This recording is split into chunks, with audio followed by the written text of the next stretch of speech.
I want to really dive in and dive into the theory of Kalachakra and also some of its unique aspects compared to other highest yoga tantras. And so I was thinking of a way of doing that, and I thought maybe we could, walk through the tantra, and if you could outline the 5 chapters for us, and maybe we could step through. So maybe you could start by outlining the 5 chapters of the tantra. Okay, great.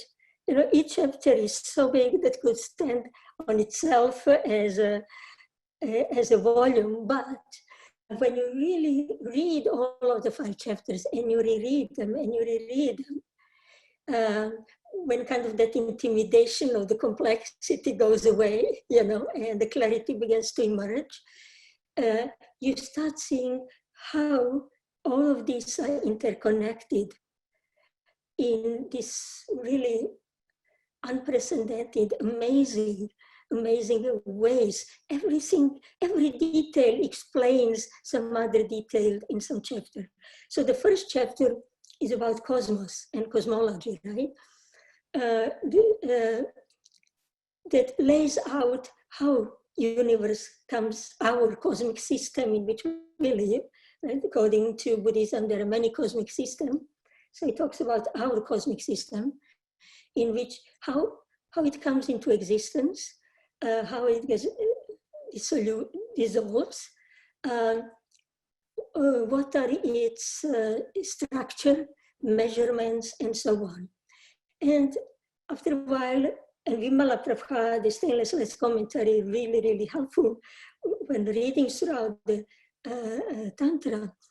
But when you read both of these, it becomes clear, and the tradition itself says, well, these measurements don't fit like the measurements in the Abhidharma Kosha, but don't bother yourself sort of with that, because cosmos ultimately has no shape, has no color, has no measurements. Everything is based on perception of sentient beings. So that,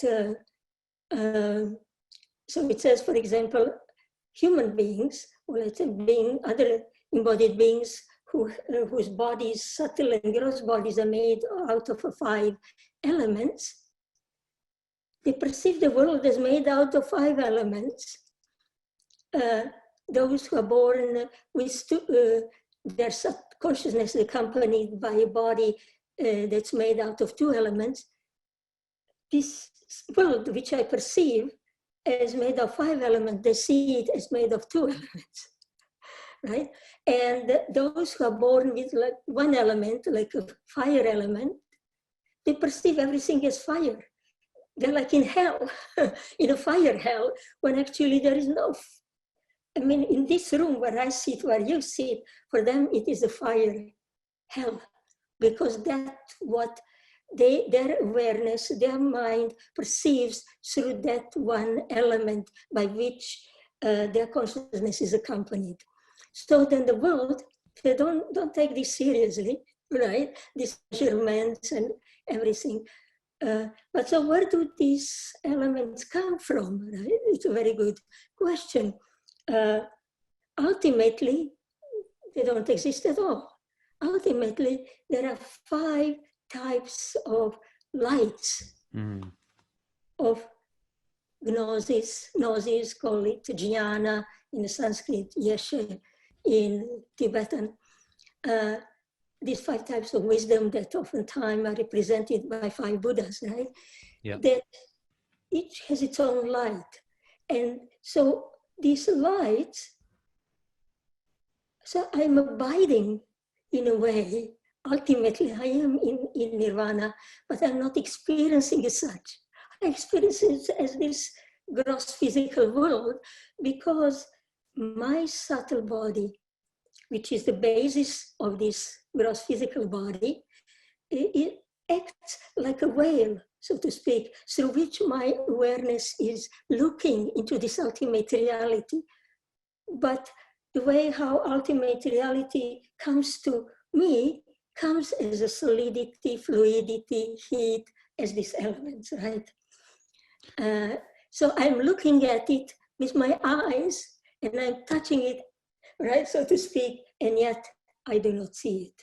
So Yes, this is explained in the first chapter, and so, uh, or is this? it is explained a little bit later, but I am adding it to speaking about it now, just to explain why Tantra says, Got don't, it. don't be burdened by contradiction. This looks the measurements and structure of the universe and description of how many hells are there, that they are taken a little bit from Jainism, a little bit here, made up. Because it's a very useful model that can be used when you go into sadhana practice, right? So Yeah. it's there. So the But main message is, there's this description of the outer world in the first chapter, but don't get too attached to this. And don't worry, it's different from Abhidharma, because actually this is the outer and inner worlds of reflections. They're interconnected, right? And so exactly. depending on the different beings, they'll have different experiences of that outer world. Right. Yeah. They will see differently. So, because ultimately it doesn't have any of this, only Yes. to your experience, it ultimately appears that way. But it's very detailed. And here in the first chapter, we also have some exposition on astrology and particularly related to battle and war.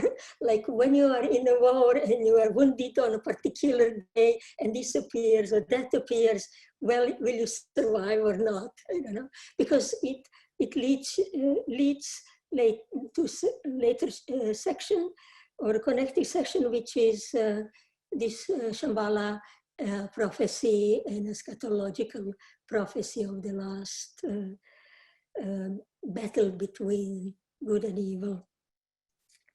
And but it's a detail, and particularly what's important for a practice in this chapter is to understand how elements of earth, water, fire, and space come into conglomeration that forms mountains, trees, rivers, and this cosmic system, right?